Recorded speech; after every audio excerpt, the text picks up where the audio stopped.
नमस्कार मंडळी. तर आजच्या आपल्या कवितेचं नाव आहे खुश रहने के लिए. तर आजची ही कविता आपली हिंदीमध्ये आहे, सो तुम्ही नक्की एन्जॉय कराल याची मला खात्री आहे. तर मी आता कवितेला सुरुवात करते.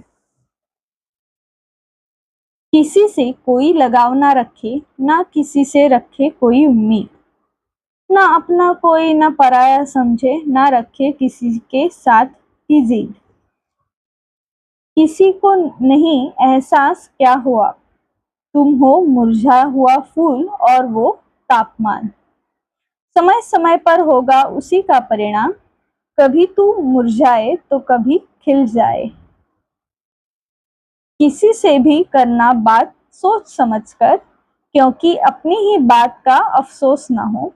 लगाव कर बैठते हैं बेशक हम अपना समझकर, ऐसा ना हो कि वह कहे कि आप मेरी जिंदगी में इतना दखल न दीजिए, और हम उनसे उम्र भर का साथ मागने वाले थे.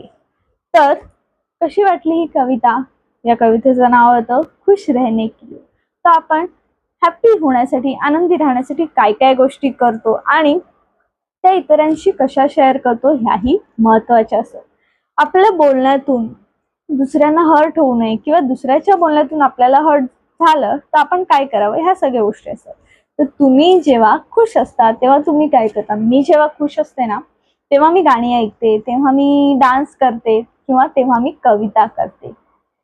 डिपेंड्स ऑन कुठल्या सिच्युएशन मध्ये खुश आहे.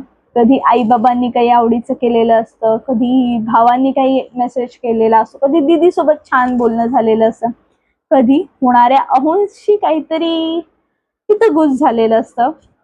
तर कशी वाटली कविता हे तुम्ही सांगा आणि नक्कीच चॅनलला काय करायचंय, सबस्क्राईब करायचंय. ठीक आहे, चला तर मग भेटूया नंतरच्या कवितेसोबत.